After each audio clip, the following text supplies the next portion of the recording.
अब तो बेटा एंट्रोपी अपन लास्ट क्लास में जब पढ़ा तो अपन एंट्रोपी के बारे में पढ़ चुके थे। एंट्रोपी में बेटा एक फेज वाला हो रहा था, उसको अपन थर्ड लॉ ऑफ थर्मोडायनामिक्स के बाद पढ़ेंगे, ठीक है। फेज एंट्रोपी क्या होती है, ठीक है, फेज में क्या होता है, तो उसको मतलब थर्मोकेमिस्ट्री पढ़ के पढ़ेंगे अपन थर्ड लॉ ऑफ थर्मोडायनामिक्स। तब अपन पढ़ लेंगे कि एंट्रोपी में एक फेज कन्वर्जन के लिए एंट्रोपी क्या होती है, ठीक है। तो नेक्स्ट लिखो बेटा थर्मोकेमिस्ट्री।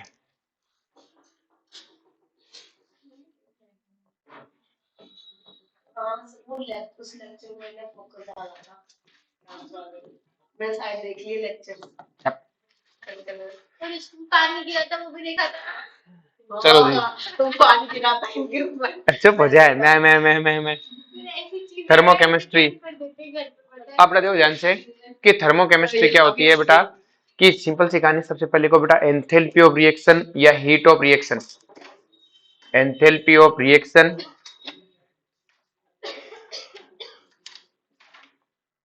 Enthalpy of reaction. बहुत धीरे बोलता हूँ। हाँ तो क्या टेंशन है, एंथैल्पी ऑफ रिएक्शन या हीट ऑफ रिएक्शन। तो कोई बात नहीं, तो लिख नहीं पाते ना तुम, इसलिए मैं बार बार रिपीट करता रहता हूँ। लिख लो तो मैं क्यों रुकूंगा। तो अपन हेडिंग लगाए बेटा एंथैल्पी ऑफ रिएक्शन या हीट ऑफ रिएक्शन। अब थोड़ा ध्यान से कि भाई होता क्या है चीज, कि अभी अपन पढ़ के आए थे डेल्टा इज इक्वल टू एनसीपीडीटी। आप वो यहाँ यूज नहीं कर सकते, क्योंकि बेटा वो आइडियल गैस के लिए होता है। किसके लिए होता है, आइडियल गैस के लिए। अपन ने पढ़ा था एच इक्वल टू, जो अपने ये भी पढ़ा था ना, कि delta H equal to thermodynamics में delta H equal to delta U plus delta ngRT. Temperature तो हमने आइसो थर्मल माना था, लेकिन हमने डेल्टा यू जीरो नहीं माना ना। क्यों नहीं माना बेटा, क्योंकि बेटा वो आइडियल गैस के लिए, केमिकल रिएक्शन कोई आइडियल गैस थोड़ी है। केमिकल रिएक्शन आइडियल गैस है, तो वो यहाँ पे वर्क नहीं करेगा। आ रही बात में। तो लिखो बेटा, अपने हेडिंग लगा दी हीट ऑफ रिएक्शन। तो हीट ऑफ रिएक्शन या एंथैल्पी ऑफ रिएक्शन क्या होता है बेटा, देखो ध्यान से। एक रिएक्शन ए से बी में कन्वर्ट हो रही है, तो जो हीट ऑफ रिएक्शन या एंथैल्पी ऑफ रिएक्शन क्या होगी बेटा, enthalpy of product minus enthalpy of reactant. अगर बेटा हमारी सिस्टम के अंदर क्या हो रहा है बेटा, कि अपना रिएक्टेंट है, अपना क्या है बेटा, रिएक्टेंट, वो किस में कन्वर्ट हो रहा है बेटा, प्रोडक्ट में। तो इसका मतलब रिएक्टेंट प्रोडक्ट में कन्वर्ट हो रहा है, तो हमने देखा कि प्रोडक्ट की एनर्जी रिएक्टेंट से क्या है बेटा, ज्यादा। और ज्यादा इसका मतलब डेल्टा एच क्या आ रहा है बेटा, ग्रेटर देन जीरो आएगा। डेल्टा एच क्या आएगा, यही तो है प्रोडक्ट और रिएक्टेंट के बीच की एनर्जी डिफरेंस तो है डेल्टा एच। और डेल्टा एच क्या है, ग्रेटर देन जीरो। इसका मतलब क्या है, हमारे प्रोडक्ट ने एनर्जी एब्जॉर्ब की। प्रोडक्ट की एनर्जी ज्यादा कब हो सकती है, जब उसने एनर्जी क्या की है, एब्जॉर्ब। तो ये एंडोथर्मिक का ग्राफ है। किसका ग्राफ है बेटा, एंडोथर्मिक रिएक्शन का ग्राफ है। बोलो कोई दिक्कत है, किसका ग्राफ है बेटा, एंडोथर्मिक का। ये चीज समझा। नेक्स्ट देखो बेटा ध्यान से, कि अगर मेरे पास ये ग्राफ आता, क्लियर है, तो ये किसका ग्राफ है, इसमें बेटा रिएक्टेंट और प्रोडक्ट में से किसकी एनर्जी ज्यादा है, किस तरह से रिएक्टेंट की ज्यादा है। तो भाई रिएक्टेंट की एनर्जी ज्यादा मतलब एनर्जी गई कहां, इसका मतलब एनर्जी क्या है बेटा, रिएक्टेंट किस में कन्वर्ट हो गया, प्रोडक्ट में, और एनर्जी रिलीज कर दी। तो जो डेल्टा एच है वो क्या है बेटा, नेगेटिव। डेल्टा एच क्या है, नेगेटिव। मतलब ये कैसा रिएक्शन है बेटा, एक्सोथर्मिक। कैसी है बेटा, एक्सोथर्मिक रिएक्शन।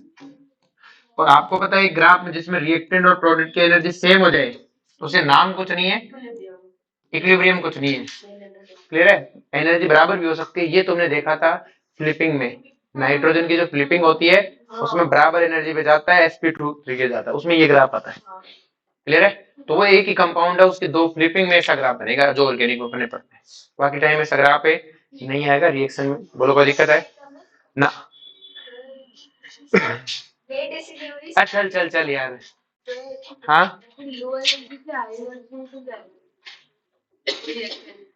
जो बड़ा ऐसा कोई रूल नहीं है ना कि नहीं जाएगा। गिब्स एनर्जी तय करेगी, कौन तय करेगी, Gibbs. G equal to H minus T S. सिर्फ एच से तय नहीं हो रहा, सिर्फ एच से तय नहीं हो रहा, कल पढ़ा था ना, दोनों का मिला के तय होता है ना। ये थोड़ी है कि भाई कि अब इससे नहीं जाओगे। क्लियर है, जी इक्वल टू क्या होता है, H minus A T S. तो सिर्फ एच से कैसे तय कर रहे हो आप, एच माइनस टी एस में कल हमने देखा था एच पॉजिटिव था और एच नेगेटिव आ गया था, एच पॉजिटिव था तब भी तो रिएक्शन हो रही थी टेम्परेचर हाई होने पर। तो इसका मतलब क्या है, एंडोथर्मिक रिएक्शन को टेम्परेचर हाई पे करवाना होता है, एक्सोथर्मिक को लो टेम्परेचर पे करवाना होता है। पढ़ा था, वो भी जरूरी नहीं कंडीशन है तो क्या सिचुएशन मैंने जी की क्या सिचुएशन बनती है वो तय करेगा, सिर्फ ऐसे को डिवाइड नहीं है। आई बात समझ में? छापो।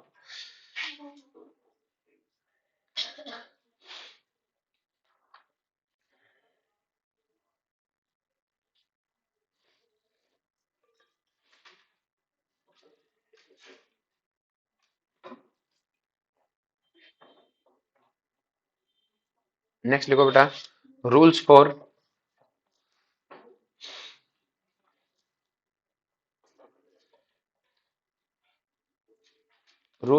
Thermochemical equation. Rules for thermochemical equation. जो बेटा थर्मोकेमिकल इक्वेशन के रूल क्या है कि अगर मेरे पास एक रिएक्शन है ए से बी में कन्वर्ट होती है, रूल फर्स्ट है उसकी एंथैल्पी डेल्टा एच अगर माइनस एक्स है, कितना है बेटा माइनस एक्स, क्लियर है। और अगर मैं इसको किसी कांस्टेंट एन से मल्टी सॉरी इसको उल्टा कर दूं, रिएक्शन को क्या कर दूं बेटा उल्टा, तो डेल्टा एच क्या हो जाएगा बेटा प्लस एक्स। मतलब रिएक्शन को उल्टा करने पर एंथैल्पी क्या रहती है बेटा सेम, बस मैग्नीट्यूड बदल जाता है, सॉरी साइन बदल जाता है, क्या बदल जाता है साइन, मैग्नीट्यूड क्या रहता है सेम। अगर रिएक्शन आगे जाने पे प्लस 100 है तो अगर रिएक्शन को उल्टा कर देंगे तो आंसर क्या आएगा माइनस 100। तो मतलब रिएक्शन को रिवर्स करते हैं साइन बदलता है, बाकी कुछ भी। अगर आगे जाने का माइनस एक्स है तो पीछे आने का प्लस एक्स। बोलो कोई दिक्कत है? पक्का। नेक्स्ट देखो, अगर मेरे पास एक रिएक्शन है उसमें ए बी में कन्वर्ट हो रहा है, इसका डेल्टा एच कितना है बेटा आपका माइनस एक्स है, और एन एक कांस्टेंट है, एन क्या है कि कांस्टेंट। अगर मैं इस कांस्टेंट से मल्टीप्लाई कर दूं तो डेल्टा एच भी उसी कांस्टेंट से क्या हो जाएगा बेटा मल्टीप्लाई। अगर मैं 2 से मल्टीप्लाई करता तो डेल्टा एच भी 2 से मल्टीप्लाई, मैं हाफ से मल्टीप्लाई करता तो हाफ से, 1/3 से मल्टीप्लाई करता तो 1/3। क्लियर है? थर्ड रूल है कि अगर ए से बी में कन्वर्ट होते हैं इसका डेल्टा एच है बेटा माइनस एक्स डेल्टा एच 1, सी से डी में कन्वर्ट होते हैं इसका डेल्टा एच 2 है बेटा वाई। क्लियर है? तो दोनों रिएक्शन को अगर मैं जोड़ दूं ए प्लस सी कन्वर्ट होता है बी प्लस ए, तो बेटा अगर रिएक्शन को जोड़ेंगे तो उनकी एंथैल्पियां भी जुड़ जाएंगी। आगे बात समझ में? छापा मारो इसे।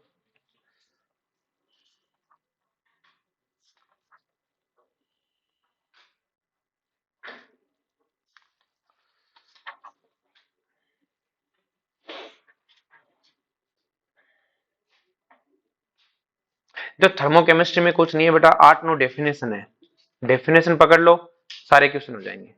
गलती होगी कि डेफिनेशन नहीं पकड़ पाए, समझ रहे हो? अगर डेफिनेशन नहीं पकड़ पाए तो कोई कितना ही समझा दे कुछ समझ में नहीं आने वाला है। सारा खेल किसका है बेटा डेफिनेशन का। आ रही बात समझ?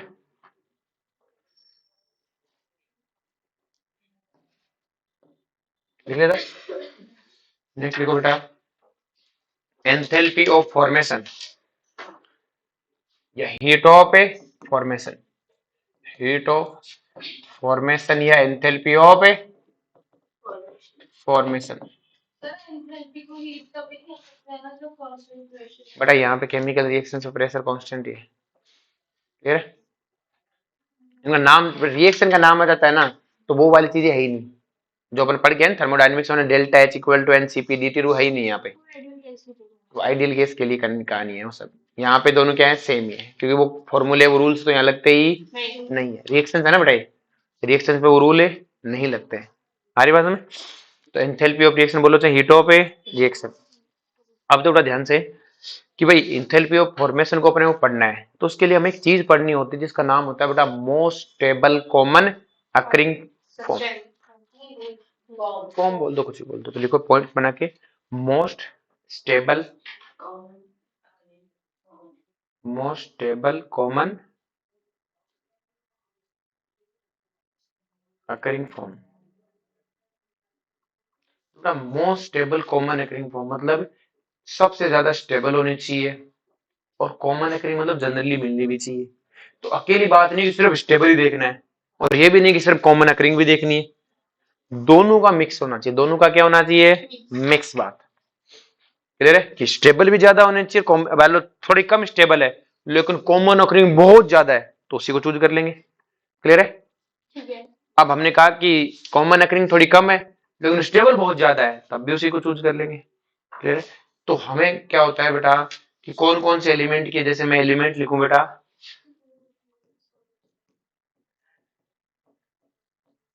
एलिमेंट और उनकी most stable common occurring form. देखो बेटा हाइड्रोजन का कौन होगा, H2 गैस। हाइड्रोजन का कौन होगा, H2 गैस। नाइट्रोजन का N2 गैस। ऑक्सीजन का O2 गैस। फ्लोरीन का F2 गैस। क्लोरीन का Cl2 गैस। ब्रोमीन का ब्रोमीन लिक्विड। ध्यान रहे ब्रोमीन का क्या होता है बेटा, ब्रोमीन है। आयोडीन का आयोडीन है सॉलिड। क्लियर है? कार्बन का कार्बन ग्रेफाइट। क्लियर है? फॉस्फोरस का होता है फॉस्फोरस व्हाइट। अब फॉस्फोरस की अगर मैं बात करूं तो फॉस्फोरस की जो स्टेबिलिटी होती है ना बेटा, स्टेबिलिटी सब ज्यादा फॉस्फोरस ब्लैक की होती है, फिर रेड की होती है, फिर लेकिन व्हाइट बहुत ज्यादा मिलता है और ब्लैक की कॉमन अकरिंग है ही नहीं। दो वर्ड है, इसका मतलब ये नहीं कि व्हाइट सबसे स्टेबल है, नहीं कॉमन अकरिंग बहुत ज्यादा है। क्लियर है? इसी तरह सल्फर की क्या आती है बेटा, सल्फर रोम्बिक। अगर कोई मेटल होगा अपने पास तो मेटल का कौन सी फॉर्म आएगी बेटा, मेटल सॉलिड। मेटल किस में मिलते हैं बेटा, सॉलिड में। लेकिन ध्यान रहे मरकरी किस में मिलेगा, लिक्विड में। Aluminium aluminium solid. Iron iron solid. आ रही बात समझ में?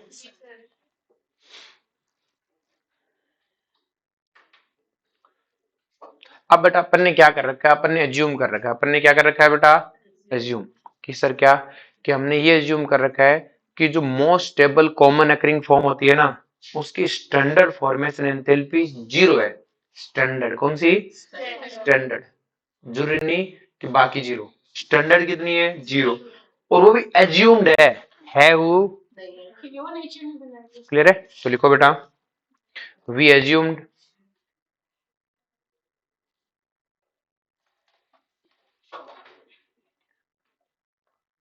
most stable common, sorry, we assumed enthalpy of formation, we assumed enthalpy, standard enthalpy of formation, sorry, standard enthalpy of a formation for most stable common occurring form, most stable common occurring form is zero,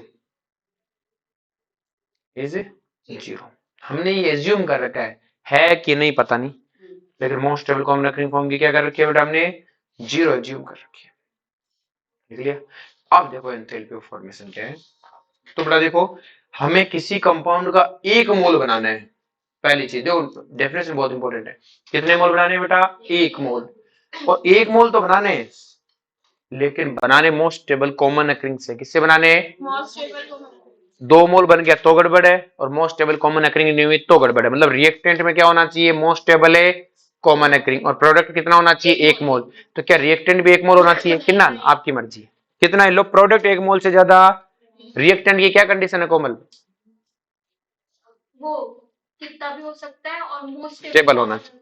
और product की क्या condition है, एक मोल, बाकी कुछ भी बने में कोई दिक्कत है। तो लिखो enthalpy change during the formation of, enthalpy change during the formation of, enthalpy change during the formation of 1 mole of compound, 1 mole of a compound from its most stable, from its a most stable common occurring, from its most stable common occurring form। मतलब उसके most stable common occurring form से बना होना चाहिए। Clear है? लेकिन बना कितना होना चाहिए, एक मोल। जैसे मेरे को कहा कि CO2 गैस है, हमें कहा इसकी फॉर्मेशन एंथैल्पी, तो मैंने कहा अगर इसकी फॉर्मेशन एंथैल्पी तभी आएगी जब ये कार्बन ग्रेफाइट ले प्लस ये O2 गैस ले, तो इस रिएक्शन को हम क्या बोलेंगे, delta H formation of A CO2 gas. लेकिन अगर वो मुझे कहे carbon diamond plus O2 gas react करके बनाते हैं CO2 गैस। तो बेटा इस रिएक्शन को मैं डेल्टा एच फॉर्मेशन है ऑफ CO2 गैस है नहीं कहूंगा कि सर क्या कहेंगे, मैं जो भी कहूंगा, लेकिन CO2 का फॉर्मेशन नहीं है। क्या नहीं है? CO2 का फॉर्मेशन है तो बिल्कुल भी नहीं है।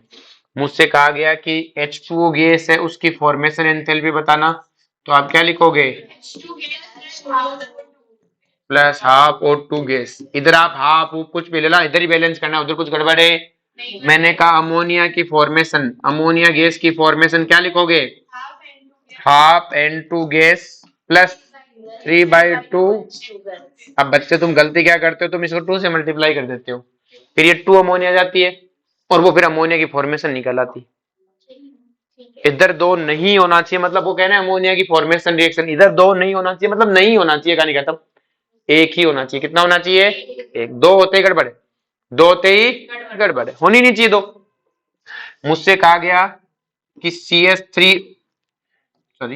CH3OH मेथेनॉल, तो क्या लिखोगे? कार्बन ग्रेफाइट प्लस 2H2, 4 है ना, प्लस हाफ है O2। मुझसे कहा गया H3PO4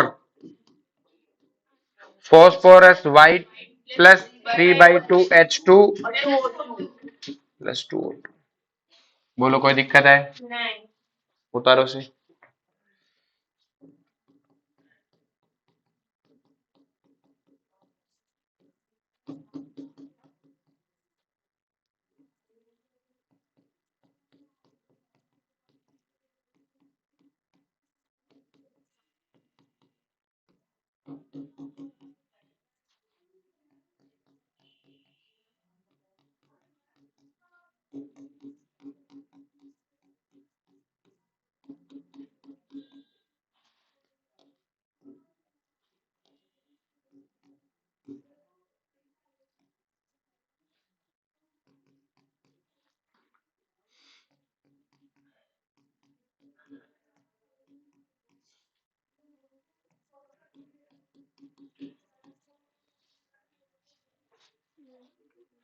निकले ये वाला क्वेश्चन लिखो।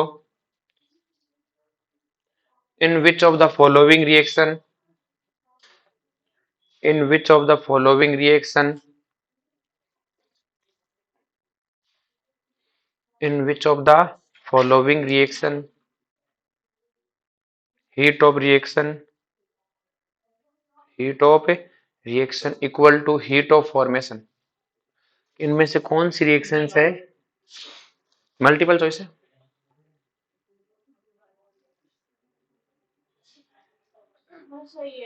वही है। देखो पहले जब ऑप्शन को देखते हो तो देखो 2 मोल बना दिया, नहीं चलेगा। 1 मोल बनाया और अनस्टेबल से भी बनाया, 1 मोल बनाया, लेकिन I2 गैस नहीं चाहिए, सॉलिड चाहिए। या 2 मोल बना दिया, वैसे नहीं पसंद हमें। बोलो कोई दिक्कत है? आगे समझ में बात?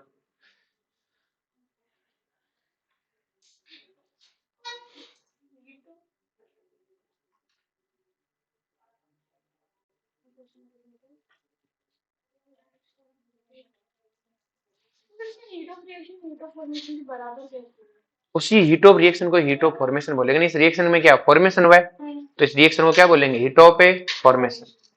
आगे बात समझ भाई हीट ऑफ रिएक्शन का मतलब क्या? किसी भी रिएक्शन में चेंज होने वाली हीट, तो इसमें तो फॉर्मेशन हो रहा है, इसलिए इसका नाम क्या रख दिया? फॉर्मेशन। बट हमने नाम रख दिया कंबंशन हुआ, तो कंबंशन है तो सब हीट ऑफ रिएक्शन है ना, तो इस रिएक्शन को क्या बोलेंगे? Heat of reaction. किसके लिए? अब इस वाले रिएक्शन में, इसमें भी तो हीट ऑफ रिएक्शन है कि नहीं है? लेकिन वो फॉर्मेशन नहीं कहलाएगी। क्या नहीं कहलाएगी? इसमें भी तो हीट ऑफ रिएक्शन तो है ही, रिएक्शन तो ही है, क्लियर है? लेकिन ये हीट ऑफ फॉर्मेशन नहीं है चाहिए। क्या है कि सर हीट ऑफ रिएक्शन क्या है? कि बस कोई नहीं है, नाम नहीं है फॉर्मेशन, बस कोई भी रिएक्शन हो सकती है रैंडम, कोई भी रैंडम है रिएक्शन हो सकती है। अब आपको ये लिखना आना चाहिए किसी का भी हीट ऑफ फॉर्मेशन, क्लियर है? क्यों? देखो इसका देखो क्या होता है कि मोस्ट ऑफ टाइम थर्मोकेमिस्ट्री में बच्चे तुम क्या करते हो, फॉर्मूले से पढ़ने की कोशिश करते हो, और इसे आप फॉर्मूले से नहीं पढ़ सकते। समझ में आ रहा है? हम इसे फॉर्मूले से नहीं पढ़ सकते। कि सर फॉर्मूले से नहीं पढ़ सकते मतलब, तो अगर मैं तुम्हें इसमें समझाऊं कि सर कि इसमें जो सिंपल सी कहानी है इस चैप्टर की, कि आपको डेफिनेशन पकड़ के रखनी है। क्या पकड़ के रखनी है? फॉर्मूले पे नहीं जाना है। आप मॉड्यूल वॉड्यूल में देखोगे तो फॉर्मूले से क्वेश्चन सोल्व कर रखे, तुम्हें नहीं करने उससे, वे कंफ्यूज कर देते हैं वो फॉर्मूले। आप तो सीधी कहानी पकड़ो। जैसे मैं तुम्हें क्वेश्चन दूं कि आपको डेल्टा एच फॉर्मेशन दे रखा है बेटा C2H6 का, वो दिया है बेटा आपको x कितना दिया है, डेल्टा एच फॉर्मेशन दे रखा है बेटा आपको C2H4 का, वो आपको दिया है y। फिर कहा फाइंड आउट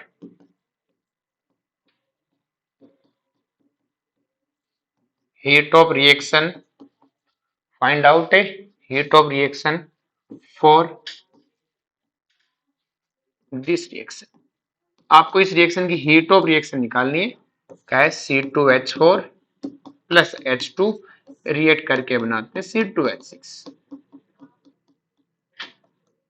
ये हमारा क्वेश्चन होगा बेटा, इस तरह से लिखा हुआ। तो हमें टेंशन नहीं लेना है। आपको ऐसे क्वेश्चन जब भी आए, आपको सिंपल चाहिए जो गिवन है ना उनकी इक्वेशन बना दो। ये दोनों है तो हमें पता है ये इक्वेशन चाहिए हमें, इसकी तो मतलब इसकी फॉर्मेशन बोला है तो इक्वेशन लिख दो। क्या लिखोगे? 2 graphite plus 3H2 gas react करके क्या बनाता है? C2H6। C2H4 बनाना है, बस C2H4 बनाना है।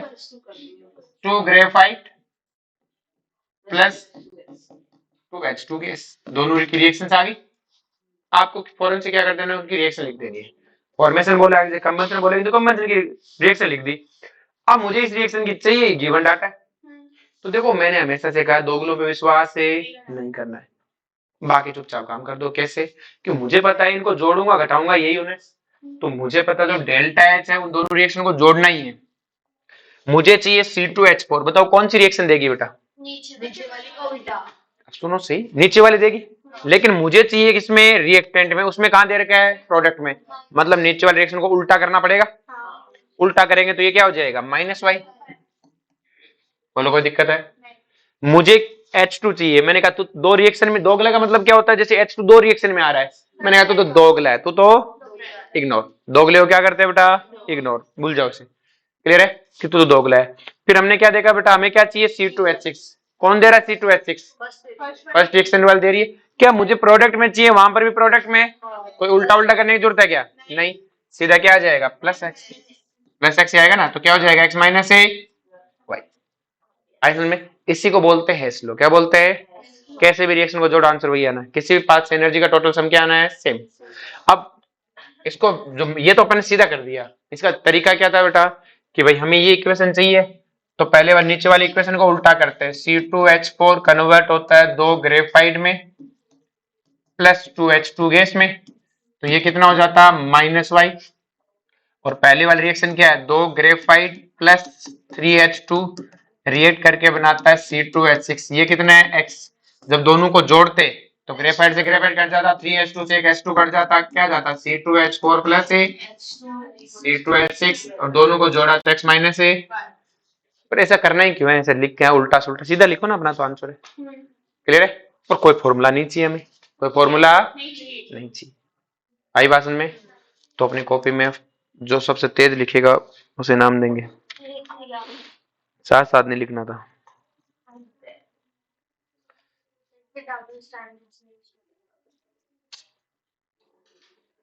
हम साझा वाले नाम देंगे, हाथ काट रहे हैं। लिख लिया? कारीगर की लिखना जल्दी से। नहीं, कारीगर लिख लिया? चले एक तो बची हुई है। क्यों बची हुई है तू? चले नेक्स्ट रीडिंग को बेटा हीट ऑफ कंबंशन।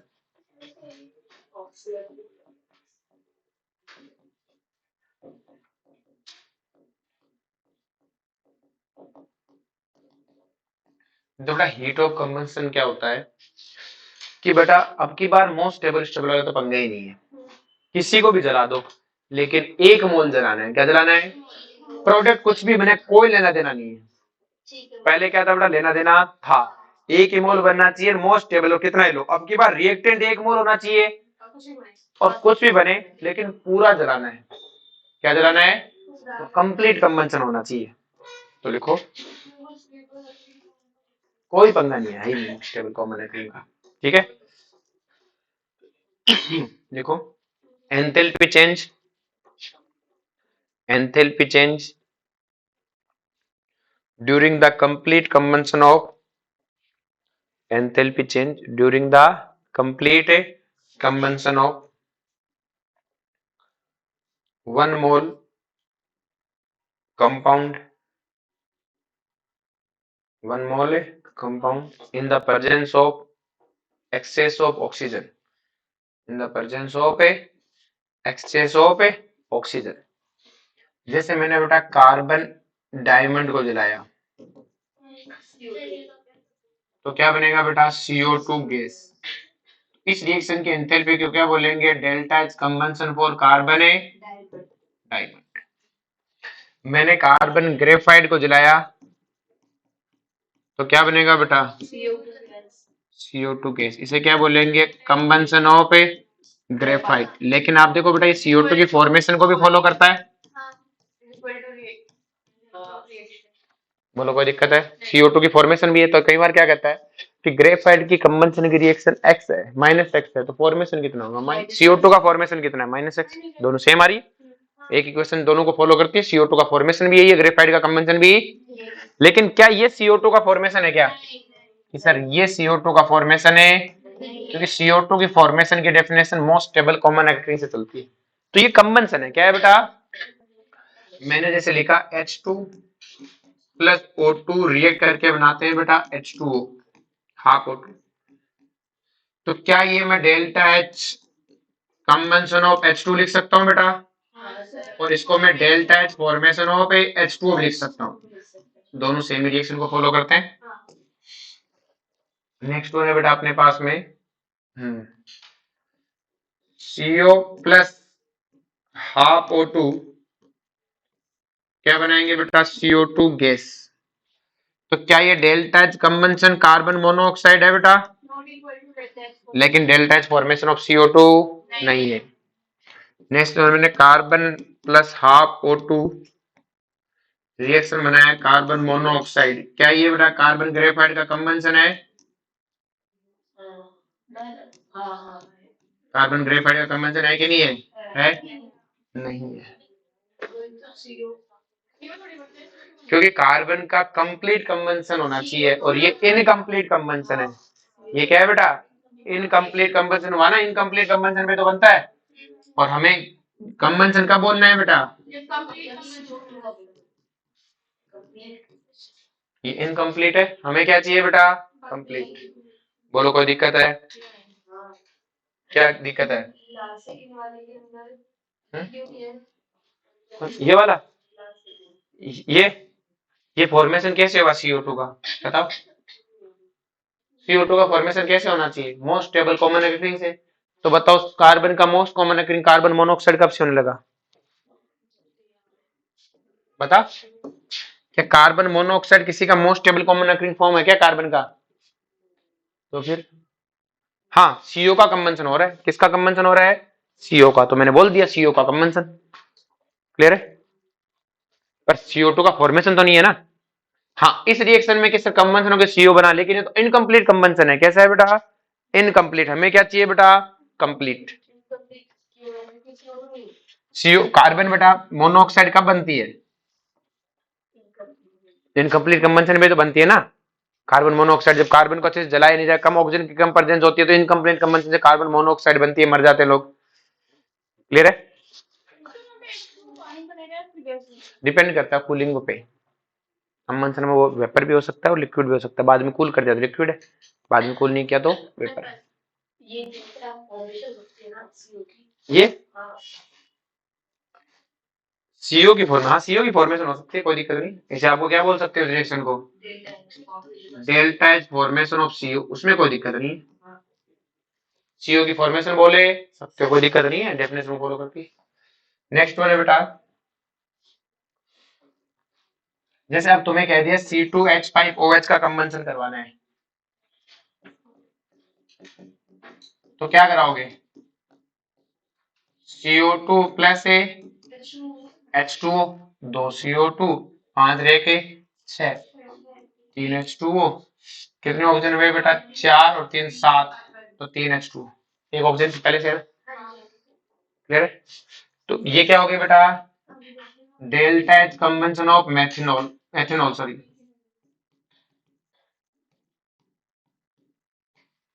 नेक्स्ट मैंने बेटा लिखा 2CH4 प्लस O2 रिएक्ट करके बनाते CO2 गैस प्लस 4H2O और 2CO2, 4 और कितने, 4 4 8, 4। क्या ये CH4 का कंबंसन है बेटा? नहीं है, ये 2 मोल है बेटा। ये क्या है बेटा? और ये 2 मोल है, तो ये डेल्टा H कंबंसन ऑफ है CH4 है, नहीं है। अगर मुझे CH4 का कंबंसन चाहिए तो क्या करना होगा? इस इक्वेशन को 2 से डिवाइड करना होगा। जैसे 2 से डिवाइड करोगे आंसर आ जाएगा। अगर वो मान ले इस रिएक्शन का हीट ऑफ रिएक्शन कह दे x है, कितना है बेटा? x, तो मैंने कहा इसका x है और हमें किसका चाहिए? CH4 का, तो इसको 2 से डिवाइड करेंगे तो CH4 का आ जाएगा। भाई मैंने ऐसे लिख दूं, ये CH4 का कंबंसन तो नहीं है, तो वो मुझे ऐसे लिख देगा कि इसके डेल्टा H रिएक्शन है वो -x है, कितना है? और पूछे फॉर्मेशन बताओ, तो आप क्या करोगे? इक्वेशन को 2 से डिवाइड करोगे, जैसे 2 से डिवाइड करोगे क्या बन जाएगा? 2H2O, तो डेल्टा HR भी क्या हो जाएगा बेटा? तो ये CH4 का फॉर्मेशन हो जाएगा। ये क्या हो जाएगा? CH4 का कंबंसन, सॉरी ये क्या हो जाएगा बेटा? CH4 का कंबंसन। आगे बात समझ में। अब जो ये कंबंसन एंथैल्पी होती है ना बेटा, ये क्या होती है बेटा? आपकी एक्सोथर्मिक होती है। क्या होती है बेटा? जनरली कैसी होती है? एक्सोथर्मिक। बट 2 केस ऐसे हैं जिसमें कंबंसन एंथैल्पी क्या नहीं होती? एक्सोथर्मिक। कि सर एक्सोथर्मिक कैसे होती है? जैसे आप लकड़ी होती है उसमें थोड़ा सा उसी हीट देते हो, फिर वो जलने लग जाती है, फिर आपको खूब सारी हीट देती है। शुरुआत में खर्चा दिया आपने 100 जूल का, फिर उसने 1000 जूल आपको जल के दी, तो ऑल ओवर बनी वाला हिसाब 900 जूल मिली। तो कंबंसन मतलब एक्सोथर्मिक कैसा है? लेकिन नाइट्रोजन और फ्लोरीन है, जब उनको जलाते हैं तो नाइट्रोजन को जितनी देर आप जला रहे हो उतनी देर जलेगा। जैसे आपने आग देना बंद किया उसने भी जलना बंद किया। मतलब हमें कोई प्रॉफिट दिया क्या? हमसे लेता गया। जैसे हमने देना बंद किया उसने देना बंद किया, उसने जलना बंद किया। इसका मतलब क्या हुआ? कोई प्रॉफिटेबल है? मतलब हमारा ही घाटा हुआ। एंडोथर्मिक। कैसा हुआ? एंडोथर्मिक। भाई तुम्हारा कोई दोस्त है, उसे तुम शुरू शुरू में खिलाते हो, 3 4 दिन तुमने खिलाया, 9 10 दिन उसने खिलाया, तो तुम ऑल ओवर क्या कह सकते हो? इसने खिलाया, मतलब एनर्जी दी है, एक्सोथर्मिक। लेकिन एक दोस्त जैसे तुम खिलाते हो, जैसे तुमने खिलाना बंद किया उसने खाना बंद कर दिया। मतलब तुम्हारा घाटा हुआ कि नहीं हुआ? तो सेम कहानी नाइट्रोजन और फ्लोरीन के साथ है। तो लिखो generally combustion enthalpy is exothermic. Generally combustion enthalpy is exothermic. Generally combustion enthalpy is exothermic. Generally combustion enthalpy is exothermic, but in case of nitrogen and fluorine,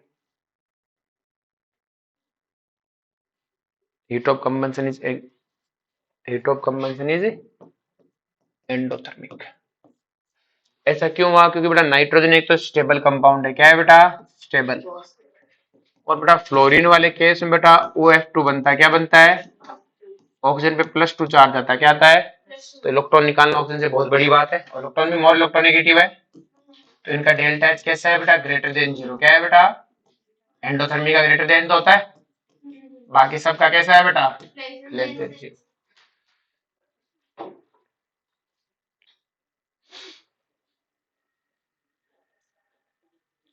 चले आगे। अब जो बेटा जो अपन ऑर्गेनिक में पढ़ के भी आए थे कि जो हीट ऑफ कंबंशन होती है ना बेटा, ये प्रोपोर्शनल होती है बेटा मोलिकुलर वेट के, या फिर अपन वेट बोलते सीधा ही कि जिसका वेट ज्यादा है। मैंने कहा कि अगर सेम मोल है तो बताओ वेट किसका ज्यादा होगा?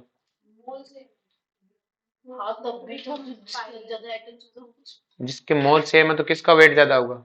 जिसका मोलिकुलर वेट ज्यादा होगा। हाइड्रोजन का 1 मोल, ऑक्सीजन का 1 मोल, बताओ वो वेट किसका ज्यादा है? ऑक्सीजन का है ना। बोलो। तो पहला हीट ऑफ कंबंशन वेट के प्रोपोर्शनल है, दूसरा heat of combustion proportional to molecular mass है, मोलिकुलर वेट एक ही बात है। कब? When mole is same, when mole is same.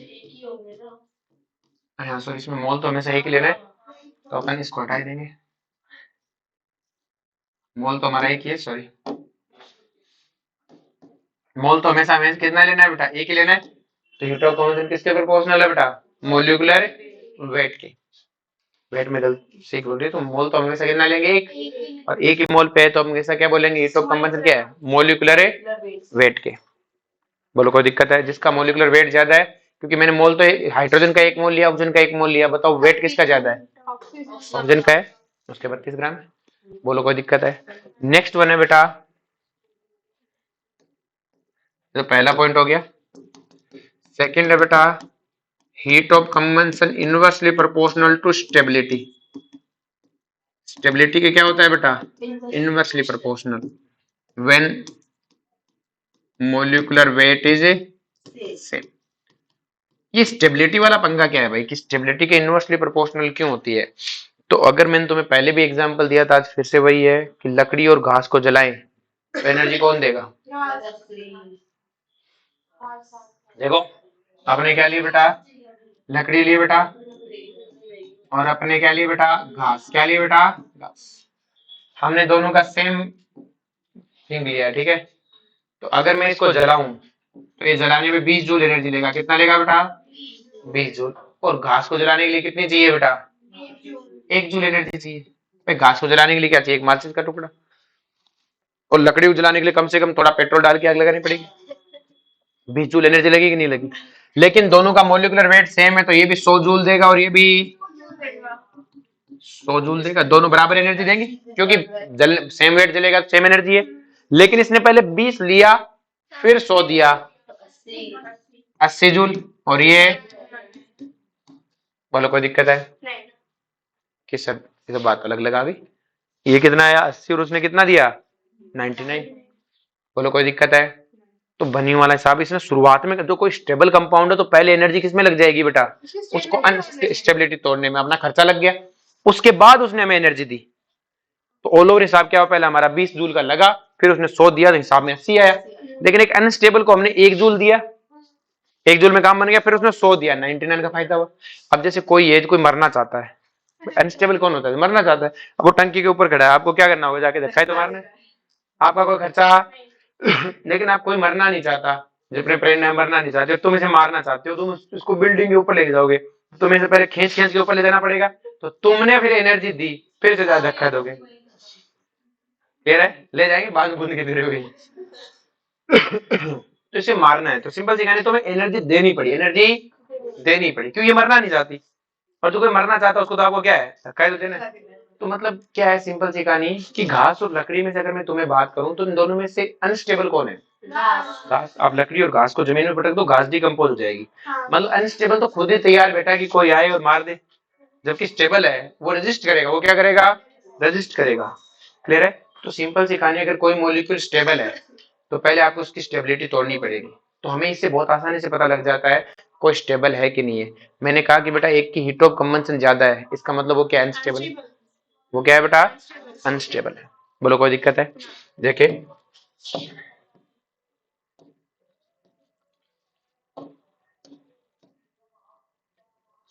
जैसे मैं तुम्हें कहूं कि इनमें से हीट ऑफ कंबंशन किसकी ज्यादा है? किसकी ज्यादा हीट ऑफ कंबंशन? लास्ट वाली क्या है बेटा? हीट ऑफ कंबंशन है ज्यादा है। पहले मोलिकुलर वेट देखेंगे। नेक्स्ट वन है बेटा अपने पास में कि एक कार्बन ग्रेफाइड है, उसकी O2 से रिएक्शन कराई, बनी CO2 गैस। इसकी हीट ऑफ कंबंशन गिवन है बेटा आपको -x। कार्बन डायमंड है बेटा, उसकी ऑक्सीजन से रिएक्शन कराई, बना बेटा CO2। इसकी हीट ऑफ कंबंशन -y है। तो ऑप्शन ए है आपके पास कि modulus of x greater than modulus of y। Option B है modulus of x less than modulus of y। Option C है modulus of x equal to modulus of y। Option D none of this. B B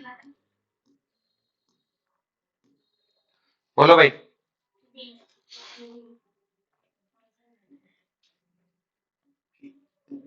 जो बड़ा ये होता है, ये carbon diamond होता है और ये ग्रेफाइट होता है।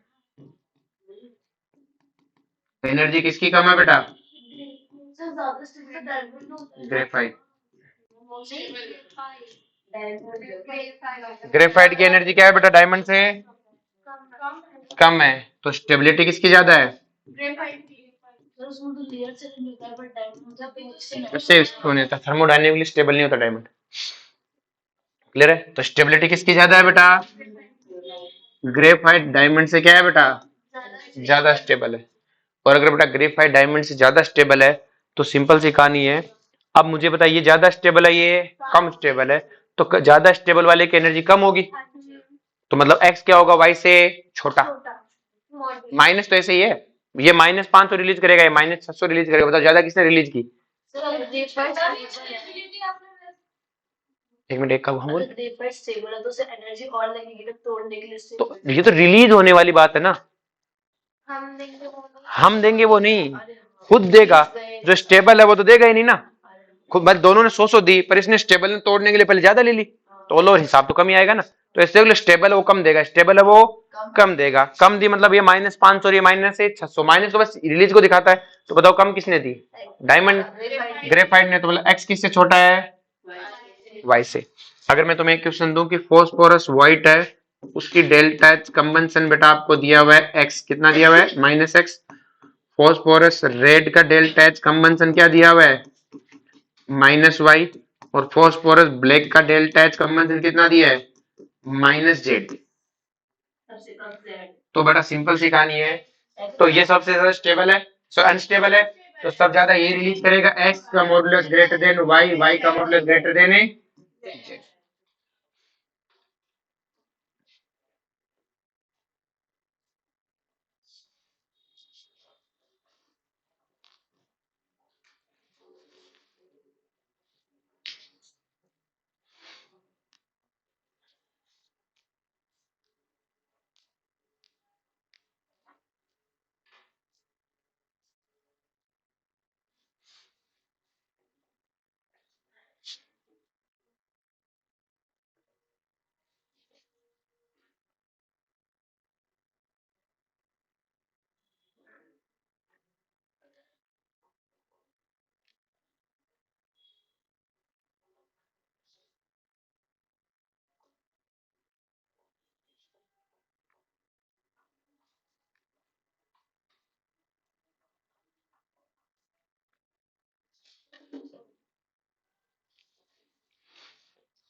लिख लिया बेटा सबने? आगे चले? लिख ले बेटा, फटाफट लिख ले।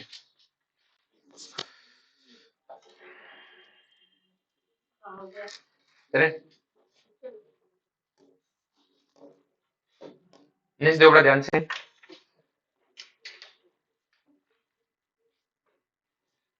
अपने पास क्या आ गया? हाँ, जैसे अगर मैं तुम्हें कहूं बेटा एक स्टेबल फॉर्म है, एक क्या है बेटा? स्टेबल फॉर्म है, वो अनस्टेबल में जाना चाहता है। किसमें जाना चाहता है बेटा? अनस्टेबल में। स्टेबल वाले की एनर्जी क्या होती है बेटा? लो। और अनस्टेबल वाले की क्या होती है? एनर्जी क्या होती है? ज्यादा। क्लियर है?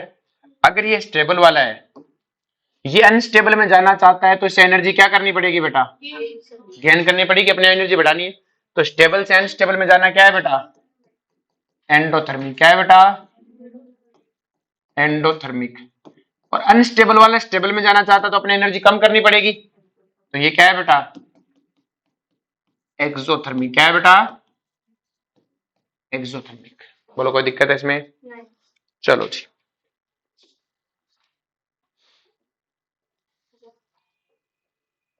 हो गया।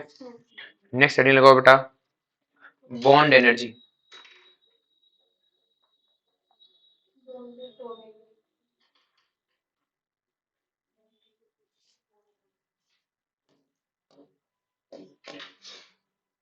अब बेटा बॉन्ड एनर्जी क्या है? जो बेटा पहली बात तो ये जो बॉन्ड एनर्जी है ना,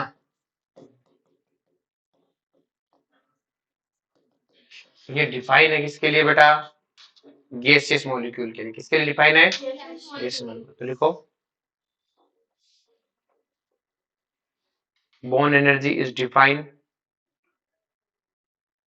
bond energy is a defined only for gaseous molecule, क्योंकि गैसियस मॉलिक्यूल को थोड़ी बाकी एनर्जी अगर आप उसे दोगे तो बॉन्ड एनर्जी नहीं होगी ना, पहले वो गैस में आएगा फिर टूटना स्टार्ट होता है। तो लिक्विड टूटता नहीं है ना, पहले वो गैस में आ जाएगा फिर अपने बॉन्ड तोड़ेगा मॉलिक्यूल, फिर अपने बॉन्ड तोड़ेगा। क्लियर है? लिक्विड से गैस में आ जाती है बेटा, ठीक है? क्लियर है? तो डिफाइन इस तरह से कि बॉन्ड एनर्जी कैसे डिफाइन है, फिर और एनर्जी बोल देंगे ना उसको। अगर वो ऐसा नहीं हुआ तो फिर उसका नाम कुछ और रख देते हैं, बॉन्ड एनर्जी नहीं बोलेंगे, वो सिर्फ सिंपल हीट ऑफ रिएक्शन होगी। क्या सिंपल हो पे? Heat of. अगर आपको बॉन्ड एनर्जी बोलना है तो यही तरीका है, बाकी कुछ भी बोल दो हीट ऑफ रिएक्शन है। सारी रिएक्शन, बहुत सारी रिएक्शन जिनका कोई नाम थोड़ा रखा है, कुछ 5-7 का नाम रखा हुआ है, 7 का क्या रखा हुआ है?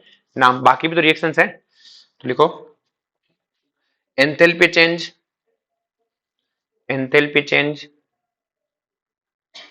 Enthalpy change during the enthalpy change during the breaking of enthalpy change during the breaking of 1 mole bond of gaseous molecule, 1 mole bond of a gaseous molecule into gaseous atom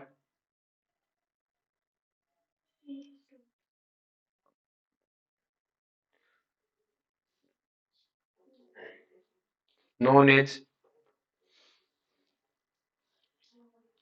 bond energy। तो देखो बेटा, हमारे पास H2 gas थी, क्या थी बेटा? इसको हमने तोड़ा, ये क्या बनी बेटा? 2H gas. क्या बनी बेटा? 2H gas. तो इसकी जो इस रिएक्शन की जो डिसोसिएशन एनर्जी है, बॉन्ड एनर्जी है बेटा, वो क्या आएगी बेटा? आपने क्या तोड़ा है? एचएच। क्या तोड़ा है बेटा? HH bond. एक एचएच बॉन्ड तोड़ा है, उसकी एनर्जी आपको गिवन आएगी। जैसे अपने O2 गैस है, उसको किसमें तोड़ा बेटा? ऑक्सीजन गैस में। तो इसकी जो डिसोसिएशन एनर्जी आएगी वो क्या आएगी बेटा? O डबल बॉन्ड हो। तो एक अगर वैसे दे दे एक सिग्मा एक पाई, तो सिग्मा प्लस पाई लिखेंगे, और वो सी O डबल बॉन्ड हो दे दे मतलब सिग्मा पाई का मिस दे दिया। अगर वो हमें दे दे ऐसे CH3 C double bond OH, तो आप इसे किसमें तोड़ोगे बेटा? 2C gas plus 2O gas, atom रखोगे मॉलिक्यूल नहीं लाओगे, प्लस 4H गैस। लेकिन इस रिएक्शन की जो डिसोसिएशन एंथैल्पी होगी वो क्या होगी बेटा? आपने क्या कौन कौन से बॉन्ड तोड़े हैं बेटा?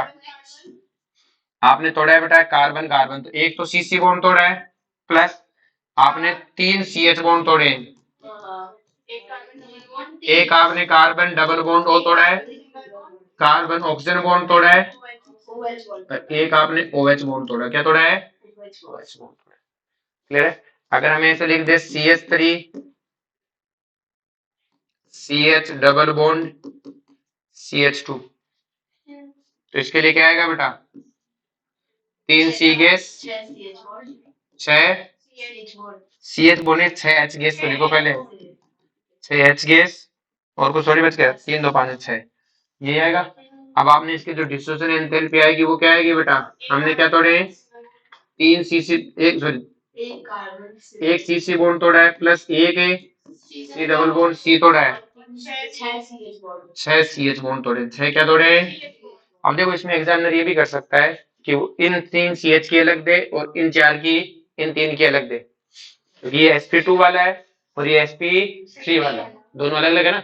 डबल बॉन्ड वाले कार्बन के CH की अलग दे और इसकी अलग दे, तो दोनों को अलग अलग जोड़ेंगे, वरना एक साथ। वरना डाटा देख लेना क्या दिया, बोलो कोई दिक्कत है?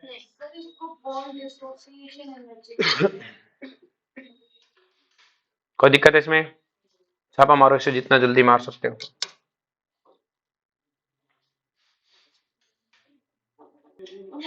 क्वेश्चन लिखो बेटा एक, अरे क्वेश्चन लिखो, बात नहीं, क्वेश्चन लिखो। बोल रहा हूँ ना क्वेश्चन क्यों हो रही है? लिखो enthalpy of formation of, enthalpy of formation of delta H formation of CO2, delta H formation of calcium oxide, ये गिवन है बेटा आपको, एक का तो है -94 किलो जूल पर मोल, और इसका है बेटा -152 किलो जूल पर मोल। ठीक है, हाँ ये दिया है। और फिर आपको साथ में एक रिएक्शन दी हुई है, कैल्शियम कार्बोनेट सॉलिड कन्वर्ट होता है calcium oxide solid plus CO2 gas में। इसका आपको दिया 42 किलो जूल, इसका डेल्टा एच कितना दिया है 42 किलो जूल पर मोल। क्लियर है? तो आपको बताना है बेटा, फाइंड आउट फाइंड आउट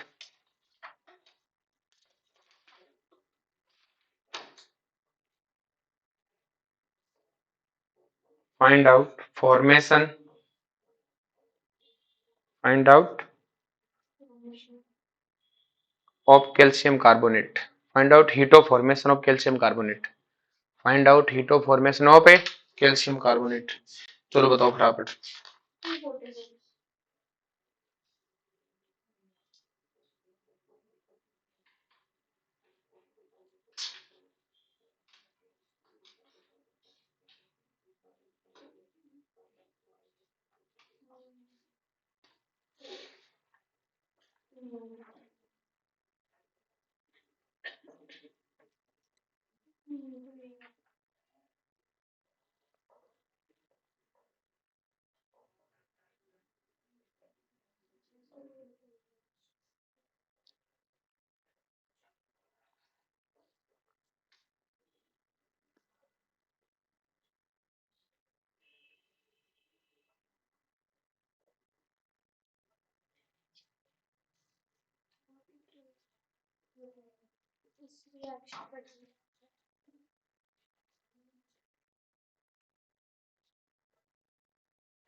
हो गया?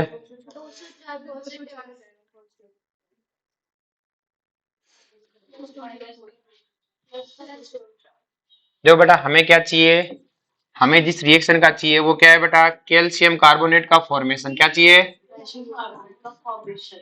और इसका फॉर्मेशन कब होगा बेटा? Calcium solid plus carbon graphite plus 3/2।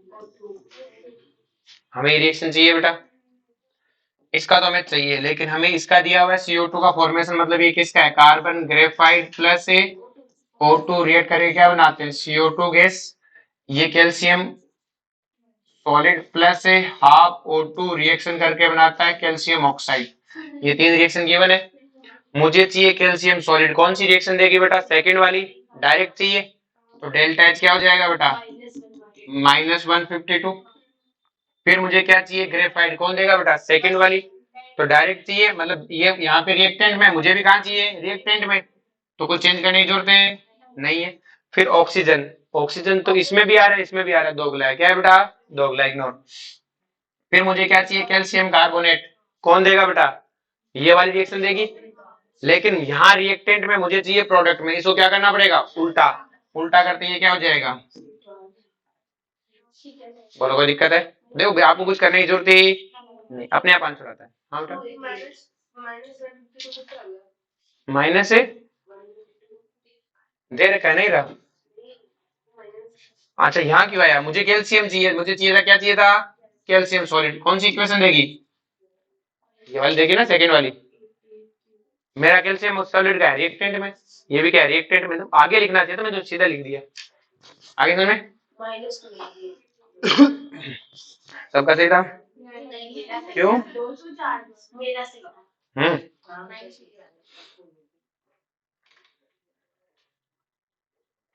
Next लिखो बेटा, लिख ले सबने। एंथैल्पी ऑफ फॉर्मेशन दिया है बेटा आपको, C2H4 CO2 and H2O।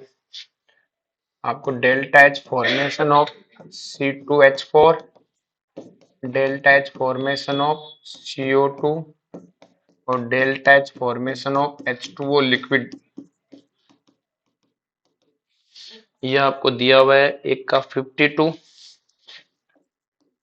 -394 -286। Data confirm कर लेते हैं एक बार, ठीक है। आपको निकालना है delta H combustion of C2H4। Reaction बनाओ, जोड़ो घटाओ, आंसर आ जाएगा।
क्लियर?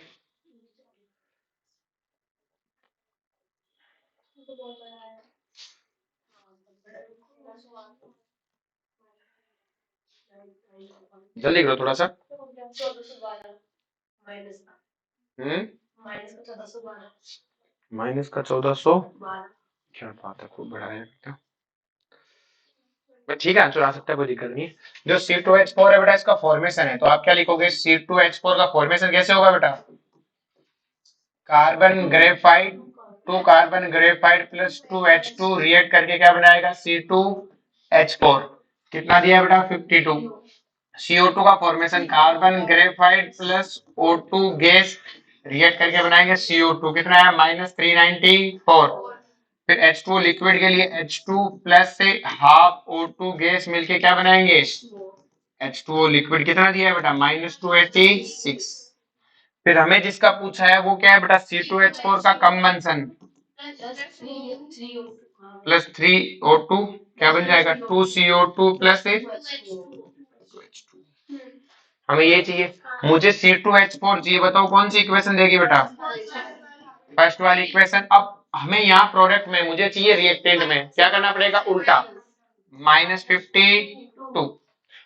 फिर मुझे O2 तो दो बोला है, O2 तो CO2 चाहिए, कौन सी इक्वेशन देगी? ये वाली।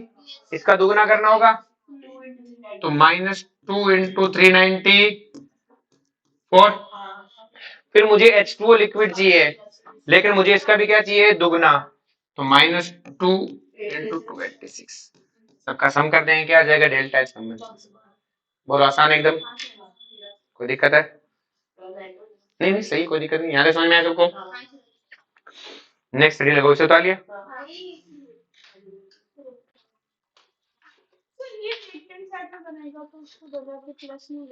कौन सा रिएक्शन सेट? इधर इधर देख, 52 है, इसका उल्टा किया तो -52 हो गया। सब ऐड होते हैं, इसको उल्टा करके लाएं। ये कहाँ चाहिए? इस इक्वेशन से मिलेगा, हमें पता है ये उल्टा करने की जरूरत है। बाकी सब कट जाते हैं, बाकी सब कट जाते हैं, टेंशन लेने की जरूरत है। आप बैलेंसिंग रखो, सब कट जाते हैं, तो जोड़ जोड़ करने की जरूरत है नहीं है। आ रही बात में? नेक्स्ट लिखो बेटा। समझ में आया कैसे क्वेश्चन करने? Heat of neutralization, heat of neutralisation.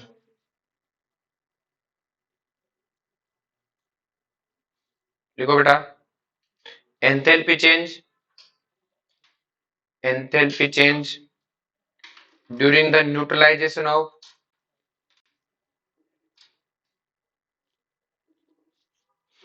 enthalpy change during the neutralization of 1 gram equivalent of acid, 1 gram equivalent of acid with 1 gram equivalent of base। with 1 gram equivalent of a base in dilute solution. In dilute solution. देखो ध्यान से कि अगर हमारे पास 1 gram equivalent acid मतलब H plus है gram equivalent और 1 gram equivalent हमारे पास क्या है बेटा OH माइनस है, तब जब दोनों रिएक्शन करके न्यूट्रलाइज हो जाएंगे तो उसे क्या बोलेंगे हीट ऑफ है। और बेटा 1 ग्राम इक्विवेलेंट के लिए होता है -13.6 किलो कैलोरी पर इक्विवेलेंट पर मोल के लिए गिवन है, याद करने की जरूरत है नहीं है। पर इक्विवेलेंट कितना -13.7 एक H प्लस और एक OH माइनस का, क्लियर है। पर मोल के लिए एक डाटा होता है -54 पॉइंट कुछ होता है, तो गिवन आएगा, टेंशन लेने की जरूरत है नहीं है। ये चीज है स्ट्रॉन्ग एसिड के लिए जो हमने पढ़ा है ना बेटा, ये किसके लिए पढ़ा हमने बेटा, for strong acid and base, strong acid plus base, ये हमेशा -13.6 किलो कैलोरी पर इक्विवेलेंट आएंगे। कोई सा स्ट्रॉन्ग एसिड और स्ट्रॉन्ग बेस ले लो, चाहे HNO3 लो चाहे H2SO4, तो लिखना heat of neutralization, heat of neutralization for strong acid and base, for strong acid and base is independent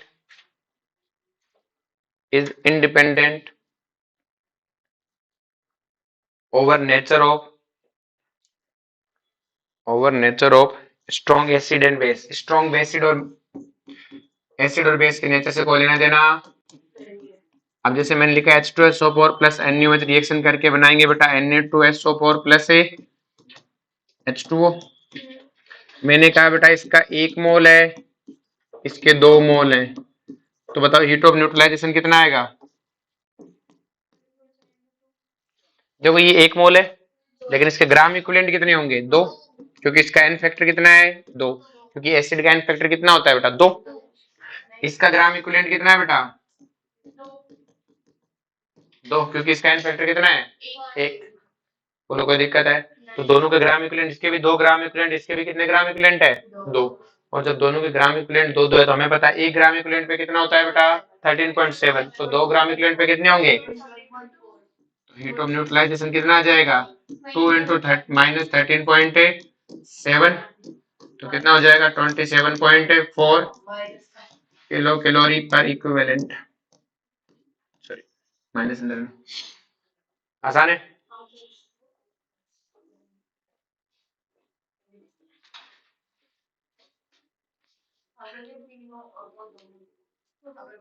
तो एक एक्सेस में अगर छूट जाएगा उसका नहीं लेंगे, लिमिटिंग से चलेंगे फिर। नेक्स्ट लिखो बेटा heat of neutralisation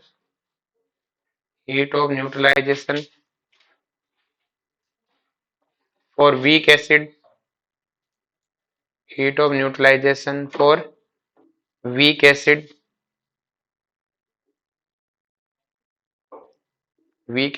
base with strong base acid मतलब अगर हमारे पास CH3C डबल बॉन्ड OH है, उसका NaOH से कराया, किससे कराया बेटा, मतलब एक हमारा क्या है बेटा वीक, एक हमारा क्या है बेटा वीक,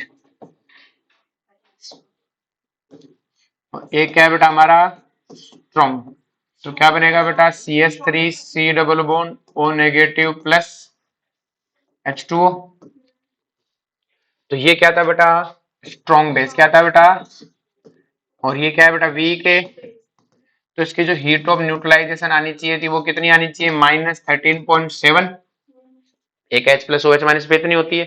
लेकिन क्या है बेटा ये स्ट्रॉन्ग एसिड और बेस में क्या होता है H प्लस और OH माइनस टूटे रहते हैं, क्या रहते हैं बेटा, इसमें तो तोड़ने में एनर्जी देनी पड़ेगी, एनर्जी इस बॉन्ड को तोड़ने के लिए एनर्जी हमें देनी पड़ेगी, और बॉन्ड को तोड़ने के लिए एनर्जी देनी पड़ेगी मतलब मैंने कहा x एनर्जी लग गई, कितनी एनर्जी लग गई x, तो -13.7 रिलीज हुई, x एब्जॉर्ब हुई, तो क्या हो जाएगा प्लस हो जाएगा। सेम कहानी किसमें होगी बेटा, अगर मैंने कहा NH4OH है, उसकी रिएक्शन मैंने HCl से कराई, तो क्या बनना है NH4Cl plus H2O, heat of neutralisation कितनी आनी चाहिए -13.7, लेकिन ये क्या है, वीक बेस है। क्या है बेटा? Weak base. और इसके बॉन्ड को तोड़ने के लिए मुझे वाई एनर्जी देनी पड़ेगी। कितनी एनर्जी देनी पड़ेगी? वाई। तो वाई वाला पार्ट क्या होगा बेटा? 8।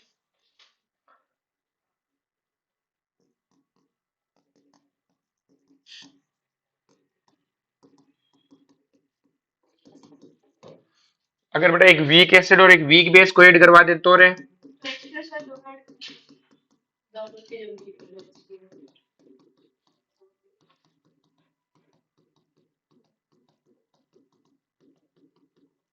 तो हीट ऑफ न्यूट्रलाइजेशन कितनी आएगी? किसन -13.7 आनी चाहिए। लेकिन इसको तोड़ने के लिए X चाहिए, इसको तोड़ने के लिए। तो क्या वीक एसिड और स्ट्रॉन्ग बेस का कराऊं? वीक एसिड और है तो 13.7 से कुछ कम एनर्जी आएगी, -13.7 से कुछ कम आएगा, इसमें भी कुछ है कम आएगा। आगे बात में। अब इसका क्वेश्चन कैसे आता है देखो ध्यान से। वो क्या करता है बेटा कि आपको क्या करता है कि कहता है वीक एसिड और बेस ने न्यूट्रलाइज हुए, उसकी हीट ऑफ न्यूट्रलाइजेशन इतनी है, तो बताओ बॉन्ड एनर्जी कितनी है। मतलब वो इसकी वैल्यू दे देता है। तो क्या ये निकाल दोगे? फिर वो कई बार क्या कहता है कि एक स्ट्रॉन्ग एसिड और बेस रिएक्शन करके 40 रिलीज करते हैं। कितनी रिलीज करते हैं? 40। फिर कहता है कि इन दोनों की रिलीज हुई 12। तो आप क्या करोगे? 40 - x = 12। मतलब इसकी भी वैल्यू बदल के दे दे भाई। वो कहते हैं एक एसिड और बेस ने रिएक्शन करके -54.4 रिलीज किया, तो आप यहाँ -54.4 रख दोगे। फिर कह देगा इसकी रिलीज हुई वो इतनी है, तो वाई पूछ लेगा। मॉड्यूल करोगे इसमें क्वेश्चन है, मॉड्यूल करोगे इसमें क्वेश्चन है। क्वेश्चन करना मॉड्यूल में दिया, मैं एक बार समझो खुद से कहानी क्या है। एक बार मैंने हिंट दे दी, ठीक है। तो इसके क्वेश्चंस करना, ठीक है।